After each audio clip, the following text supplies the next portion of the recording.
बहुत पुराने समय की बात है। घने जंगलों के बीचों बीच एक जनजाति रहा करती थी, जिनकी झोपड़ियां बांस की बनी हुई थी। उस जनजाति के लोग घास और पत्ते से बने वस्त्र पहना करते थे। उन्हीं झोपड़ियों के बीच एक परिवार रहा करता था। उस परिवार में 7 भाई और एक छोटी बहन थी। उनके माता पिता का बचपन में ही देहांत हो गया था। सभी भाई बहन ने भी अपनी जिम्मेदारियां समझ ली थी। शुरू में सबको गुजारा करने में काफी परेशानी हुई थी, लेकिन समय के साथ उन्होंने माँ बाप के बिना जीना सीख लिया।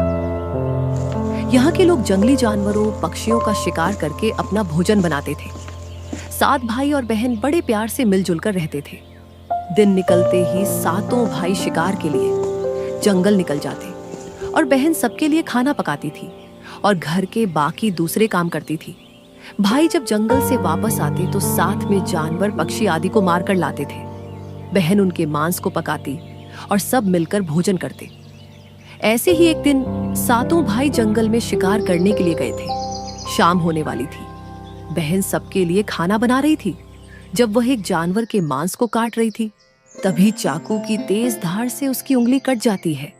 कटी हुई उंगली से खून बहने लगा। बहन ने सोचा, अगर मेरे भाइयों ने कटी हुई उंगली और इतना सारा खून देखेंगे तो बहुत दुखी होंगी, इसलिए अपने भाइयों को यह बात नहीं बतानी चाहिए और उनसे छिपाकर रखना चाहिए। उसने जल्दी से उंगली में एक पत्ते का लेप बनाकर लगा लिया और ऊपर से एक पत्ता लपेट लिया। तभी उसने देखा कि जो मांस वो पका रही थी, उसके खून की कुछ बूंदें उस पर लगी हुई थी। ये क्या हो गया मुझसे? जो मांस मैं पका रही थी उस पर मेरा थोड़ा सा खून लग गया है। अब मैं ये खाना अपने भाइयों को नहीं खिला सकती हूँ। लेकिन घर में इसके अलावा और कुछ नहीं है बनाने को। शाम हो गई है, सभी भाई आते ही होंगे। जब वो खाना मांगेंगे तो मैं उन्हें क्या दूंगी? फिर उसने सोचा, मैं एक काम करती हूँ, इसी मांस को पका देती हूँ। थोड़ा सा ही तो खून लगा है, इससे मेरे भाइयों को कुछ पता नहीं चलेगा। ये सोचकर बहन ने उसी मांस को पका दिया। शाम को सभी भाई जंगल से वापस आए तो बहन ने सभी भाइयों के लिए खाना परोसा। आज 7 भाई जब खाना खा रहे थे, तब उन्हें वो मांस बहुत ही स्वादिष्ट लगा। 7 भाई अपनी उंगलियां चाटते रह गए और अपनी बहन की तारीफ करने लगे। क्या बात है बहन, आज बहुत स्वादिष्ट मांस पकाया है। इतना स्वादिष्ट मांस तो मैंने अपनी पूरी जिंदगी में कभी नहीं खाया। बहन ने कुछ नहीं बोला। दिन भर के थके होने के कारण 7 भाई उस दिन जल्दी सो गए। अगली सुबह 7 भाई रोज की तरह जंगल में शिकार करने चले गए। वे सभी आपस में बात कर रहे थे। रात के भोजन में बहन ने जो मांस बनाया था वह बहुत ही स्वादिष्ट था। हमने तो पहले कभी ऐसा स्वादिष्ट मांस नहीं खाया था। मैं सोच रहा हूँ कि बहन ने कल जरूर कोई खास मसाला या जड़ी बूटी डाली होगी, नहीं तो ऐसा स्वाद तो कभी नहीं आया। आज घर चलकर इसके बारे में अपनी बहन से जरूर पूछेंगे कि मांस में उसने ऐसा क्या मिलाया था जो इतना स्वादिष्ट मांस बना था। शाम को 7 भाई जब घर आए तो साथ में एक हिरण का शिकार करके लाए थे। बहन देख, आज हमने एक मोटे ताजे हिरण का शिकार किया है। आज रात के खाने में तू इसे ही पकाना। ठीक भैया, आज रात मैं इसे ही पकाऊंगी।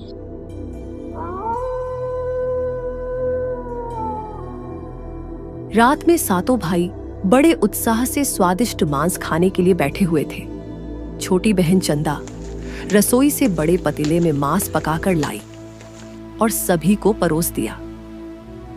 7 भाई ने जब वो मांस खाया, अरे बहन, इसमें वो कल रात के खाने जैसा स्वाद नहीं आ रहा है। कल रात को तुमने मांस में ऐसा क्या मिलाया था जो आज के खाने में नहीं है? बहन बताना तो नहीं चाहती थी। वह सोच रही थी कि अगर उन्हें पता चला कि मेरी उंगली कट गई है तो मेरे सारे भाई दुखी हो जाएंगे, इसलिए उनसे यह सब कहना ठीक नहीं है। भैया जैसे रोज बनाती हूँ वैसे ही बनाया है।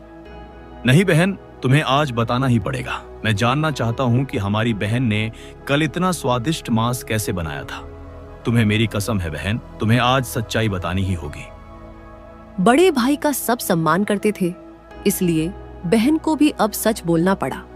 उसने धीरे धीरे सारी बात बताते हुए कहा, भैया जब मैं मांस काट रही थी तब चाकू से मेरी उंगली कट गई और बहुत सारा खून बहने लगा और मेरा थोड़ा सा खून मांस में लग गया था। घर में और कुछ नहीं था बनाने को, इसलिए मैंने उसी मांस को पका दिया। मुझे माफ कीजिए भैया, मैंने आप सबसे ये बात छुपाई। यह सुनकर 6 भाइयों के मन में विचार आया कि इसके खून की चंद बूंदें इतनी स्वादिष्ट है तो इसका मांस कितना स्वादिष्ट होगा। अगले दिन शिकार के लिए जाते समय सातों में इस बात की चर्चा छिड़ गई। बड़ा भाई कहने लगा, भाइयों, हमारी बहन की खून की बूंदें जब इतनी स्वादिष्ट हैं तो सोचो उसके शरीर का मांस कितना स्वादिष्ट होगा। 6 भाइयों ने बड़े भाई की बात में हाँ मिलाई, लेकिन बड़े भाई के मुंह से ये बात सुनकर सबसे छोटे भाई की आत्मा कांप उठी। सुनो भाइयों, बहन को बहला फुसलाकर यहाँ लाएंगे और तीर मारकर अपनी बहन की हत्या कर देंगे और यही उसका स्वादिष्ट मांस पकाकर खाएंगे। 7वें भाई को अपने बड़े भाइयों की योजना बिल्कुल भी अच्छी नहीं लगी। वह अपनी बहन को बचाने के लिए बेचैन हो गया, परंतु वह खुलकर इसका विरोध नहीं कर सकता था, क्योंकि 6 भाई एक तरफ थे और वह अकेला एक तरफ। शिकार करने के बाद सभी भाइयों ने मिलकर एक टले पर बांस का एक चबूतरा बनाया। अगले दिन बड़े भाई ने अपनी बहन से कहा, मेरी प्यारी बहन, अब तुम बड़ी हो गई हो और विवाह के लायक हो गई हो, तो मैंने तुम्हारे लिए एक सुंदर से वर की तलाश की है। इसलिए तुम्हें हमारे साथ कुल देवता के मंदिर चलना है। हम वहीं पर तुम्हारी शादी कराएंगे। बहन चंदा शादी की बात से बहुत खुश हो गई। वह तुरंत तैयार होकर भाइयों के साथ जाने लगी। चलते चलते जब बहन थक गई तो बड़े भाई से पूछने लगी, भैया मैं चलते चलते बहुत थक गई हूँ, अभी और कितना दूर है? बस अभी कुछ देर में पहुंचने वाले हैं। टीले पर पहुंचते ही बड़े भाई ने अपने छोटे भाइयों से बोला, बहन को टीले पर खड़ा करके उसको रस्सी से बांस के सहारे बांध दो। बड़े भाई का आदेश पाकर सभी भाई मिलजुल कर बहन को बांधने लगे। भैया आप सब ये क्या कर रहे हो? मुझे इस तरह से क्यों बांध रहे हैं? हम तुम्हें अपने तीरों से मारकर तुम्हारा स्वादिष्ट मांस पकाकर खाएंगे। अपने सभी भाइयों को हत्यारे के रूप में देखकर बहन का हृदय हाहाकार करने लगा। वह समझ नहीं पा रही थी कि इतना प्यार करने वाले भाई आज मुझे मारने जा रहे हैं। वह ईश्वर को याद करते हुए बोली, भगवान अब तुम ही मेरा सहारा हो। मेरे सातों भाई मेरी हत्या करना चाहते हैं। क्या इनमें से एक भी ऐसा नहीं जिसके दिल में मेरे लिए दया और प्रेम हो? अपनी बहन की दर्द भरी बातें सुनकर 7वां भाई द्रवित हो उठा। बहन की पुकार पर वह तड़प कर रह गया, परंतु उसे 6 बड़े भाइयों को रोकने का साहस नहीं हुआ। बहन को निर्ममता से बांधने के बाद बड़े भाई ने सबको बारी बारी से उस पर तीर से प्रहार करने का आदेश दिया। बड़ा भाई सबसे पहले हाथों में धनुष लेकर जब अपनी बहन पर प्रहार करने को हुआ, तब बहन भाई के सामने हाथ जोड़कर कहने लगी, मारो मारो भैया, छाती में लक्ष्य करके, भैया छाती में लक्ष्य करके तुम्हारा तीर तुम्हारा धनुष जंगल को जाएगा। मारो भैया छाती में लक्ष्य करके। बड़े भाई ने कठोरता दिखाते हुए तीर चलाया, पर उसका निशाना चूक गया और वह तीर दूर जा गिरा। उसके बाद अब दूसरा भाई तीर मारने को तैयार हुआ। बहन ने उसके आगे भी हाथ जोड़कर वही बात बोली। उसका भी निशाना चूक गया। इसी तरह एक एक करके सभी भाइयों ने बारी बारी से बहन की छाती में लक्ष्य करके तीर मारने की कोशिश की, परंतु बहन हर बार यही गीत दोहरा रही थी। 6 भाई तीर मारने में असफल रहे। अब 7वें भाई की बारी थी। सभी भाइयों ने उससे बोला कि अगर तुम्हारा निशाना चूक गया तो हम इसके साथ साथ तुम्हें भी मार देंगे, इसलिए पूरा निशाना के साथ मारना। बहन ने छोटे भाई की जान के बदले में अपनी जान न्यौछावर करने और अपने छोटे भाई को बचाने का निश्चय किया। मारो भैया छाती में लक्ष्य करके, तुम्हारा तीर मेरी छाती के पार जाएगा। मारो भैया। छोटे भाई ने रोते रोते तीर चलाया और उसका तीर बहन के छाती में जा लगा। वह दर्द से तड़प उठी। कुछ देर छटपटाने के बाद उसके प्राण निकल गए। सबसे छोटा भाई बहुत ही दुखी था। वह अपने अंदर घुटकर रह गया। 6 भाई ने मिलकर अपनी बहन के शरीर को नीचे उतारा और बहन के शरीर को टुकड़ों में काट डाला। बड़े भाई ने सबसे छोटे भाई से कहा, तुम जल्दी से जंगल से पानी और लकड़ियां लेकर आओ। छोटा भाई पानी और लकड़ियां लाने के साथ साथ कुछ मछली और केकड़े भी ले आया था। वह अंदर अंदर बहुत दुखी था। उसके बड़े भाई बहन का मांस बड़े शौक से पका रहे थे। वह अपनी प्यारी बहन का मांस नहीं खा पाएगा और अगर नहीं खाएगा तो अन्य भाई उसे जान से मार देंगे। उसने मांस बनाते समय चुपके से अपने साथ लाई मछलियां और केकड़े कड़ाही में डाल दिए और अपना खाने का जुगाड़ कर लिया। मांस पककर तैयार हो गया। छोटे भाई ने पहले ही अपने बैठने के स्थान पर एक छोटा सा गड्ढा खोद लिया था। जब सभी लोग खाना खा रहे थे तब सबसे छोटे भाई ने अपनी बहन की मांस को चुपके से उस गड्ढे में डाल दिया और मछली केकड़े खाने लगा। जब सभी ने बहन के शरीर का मांस खाकर अपना पेट भर ली तो बड़े भाई ने सबसे छोटे भाई को कहा कि सारा जूठन साफ कर दे और जो बची खुची हड्डियां और शरीर के अन्य भाग हैं उन्हें इकट्ठा करके जमीन में गाड़ के ऊपर से मिट्टी ढक दे। बहन की हड्डियां को गाड़ने के बाद सातों भाई अपनी झोपड़ी में आ गए। तभी जनजाति समुदाय का सरदार वहां पर आ पहुंचा। मैं तुम सब की ही प्रतीक्षा कर रहा था। मुझे तुम सब से तुम्हारी बहन के विषय में कुछ आवश्यक बात करनी है।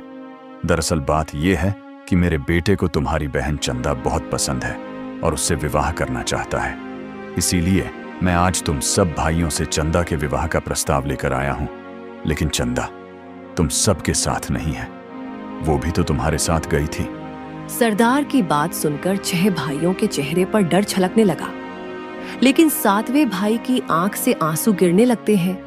तभी बड़ा भाई रोते हुए सरदार से बोला, सरदार, हमारी बहन चंदा अब इस दुनिया में नहीं रही। जब हम सब कुल देवता के मंदिर जा रहे थे तभी रास्ते में 2 खूंखार शेरों ने हम पर हमला कर दिया। हम सब तो किसी तरह बच गए, लेकिन मेरी प्यारी बहन को मारकर उसे उठाकर जंगल की गहराई में चले गए और हम सब कुछ नहीं कर पाए। ये सुनकर सरदार आश्चर्यचकित रह गया और बड़े दुख के साथ सभी भाइयों से बोला, ये तो बहुत बड़ी अनहोनी हो गई। चंदा जैसी प्यारी बच्ची अब हमारे बीच में नहीं रही। तुम सब अपनी बहन से बहुत प्यार करते थे। उसके जाने का दुख मैं समझ सकता हूं, लेकिन तुम सब अपने आप को अकेला मत समझना। तुम्हारी बहन तुम सब की यादों में हमेशा जिंदा रहेगी। इतना कहकर सरदार वहां से चला गया। दिन बीतते गए। कुछ महीनों के बाद जहां पर मिट्टी में बहन के मांस और हड्डियों के टुकड़े दबे थे, उस स्थान पर एक बहुत सुंदर चंपा के फूलों का एक पौधा उग आया। एक दिन जनजाति समुदाय का सरदार अपनी झोपड़ी के बाहर बैठा हुआ था। तभी उनके समूह का एक व्यक्ति भागता हुआ सरदार के पास आया। अरे अरे, क्या हुआ? इतना डरे हुए क्यों लग रहे हो? सरदार, मैं जब कुल देवता के मंदिर जा रहा था तो उसी रास्ते में मैंने एक बहुत ही सुंदर चंपा के फूलों का एक पौधा देखा। मैंने सोचा मैं ये फूल कुल देवता को चढ़ाने के लिए तोड़ लेता हूँ। लेकिन जैसे ही मैंने उन फूलों को तोड़ने के लिए आगे बढ़ा, अचानक उनकी डालियों का आकार बड़ा हो गया। ऐसा कैसे हो सकता है? कोई पौधा अचानक से कैसे बड़ा हो सकता है? नहीं सरदार, मैं सच कह रहा हूँ। आप अभी उस जगह चलिए और खुद देखिए। तो फिर ठीक, हम अभी उस जगह पर जाएंगे। पूरा जनजाति समुदाय और सरदार उसी जगह पर खड़े थे। कितना सुंदर और मनमोहक है ये फूल। इतना सुंदर चंपा का फूल हमने आज तक नहीं देखा। सरदार, मैं अभी आपके लिए उन फूलों को तोड़ कर लाता हूँ। मुझे आज्ञा दीजिए। ठीक है, जाओ। बड़ा भाई चंपा के फूलों के पास पहुंचा। चंपा के फूल सामान्य ऊंचाई पर लगे थे, इसलिए उन्हें आसानी से तोड़ा जा सकता था। जैसे ही फूल तोड़ने के लिए हाथ आगे बढ़ाया, अचानक फूलों से आवाज आती है, दुश्मन सबसे बड़ा बड़े भाई के हाथ नहीं आऊंगी। दया प्रेम सब छोड़कर रिश्ते में यही दाग लगाया है।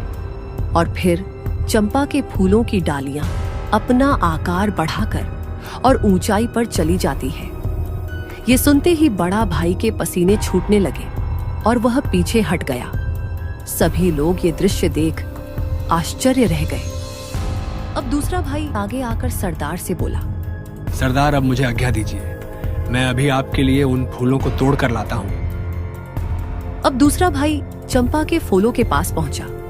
फूलों की डालियां फिर से सामान्य अवस्था में आ चुकी थी। जैसे ही दूसरे भाई ने फूल तोड़ने की कोशिश की, फूलों से फिर वही आवाज आती है और चंपा की डालियां फिर से ऊंची हो जाती है। अब दूसरा भाई भी डरकर पीछे हट जाता है। इसी तरह से एक एक करके चारों भाइयों ने प्रयास किया, लेकिन कोई उस फूल को तोड़ नहीं पाया। फिर सातवें भाई ने आगे आकर सरदार से कहा, सरदार आप फूल तोड़ने का एक मौका मुझे भी दे। जब तुम्हारे 6 भाई फूल को नहीं तोड़ पाए तो तुम कैसे तोड़ पाओगे? सरदार फिर भी मैं एक बार कोशिश करना चाहता हूँ। ठीक है, जाओ। सातवां भाई जैसे ही फूलों के पास पहुंचा, तभी फूलों से आवाज आई, झुक जाए चंपा की डालियां मेरे सबसे छोटे भाई की ओर, मन की बात मन में छुपाकर युग युग तक प्रेम निभाया है। और तभी चंपा की डालियां सबसे छोटे भाई की ओर झुक जाती है और उस पर फूलों की वर्षा करने लगती है। सभी लोग यह नजारा देख हैरान थे। छोटे भाई की आंख से लगातार आंसू गिर रहे थे। मुझे ऐसा क्यों लग रहा है जैसे मेरी बहन चंदा मेरे आसपास है? बताओ तुम कौन हो? तुमने मेरे 6 बड़े भाइयों को अपने फूल छूने तक नहीं दिया और मुझ पर फूलों की वर्षा कर रही हो। बताओ मुझे तुम कौन हो? भैया मैं तुम्हारी छोटी बहन चंदा हूँ। मैं जानती हूँ जब मेरे 6 बड़े भाई मेरा मांस खा रहे थे तब तुमने मुझे नहीं खाया और मेरे मांस को मिट्टी में दबा दिया था। मेरी आत्मा को शांति नहीं मिली और प्रकृति ने मुझे चंपा का पौधा बनाकर एक नया जन्म दिया है। भैया यदि तुम आज भी चुप रहे तो तुम्हारी छोटी बहन को कभी मुक्ति नहीं मिलेगी। छोटे भाई की आंख से आंसू बह रहे थे। उसने सोच लिया कि वह अपने बड़े भाइयों का सच सबको बताएगा। वह सरदार के पास गया और अपनी बहन की हत्या के बारे में सब कुछ बता दिया। क्या तुम सच कह रहे हो? क्या तुम्हारे भाइयों ने अपनी ही बहन की हत्या कर दी थी? हाँ सरदार, यही सच है। मेरे अपने भाई मेरी बहन को मारकर उसका मांस पकाकर खा गए। मैंने उसका हिस्सा नहीं खाया, मैंने उसकी देह को मिट्टी में दबा दिया। उसी जगह से यह चंपा का पौधा उगा है।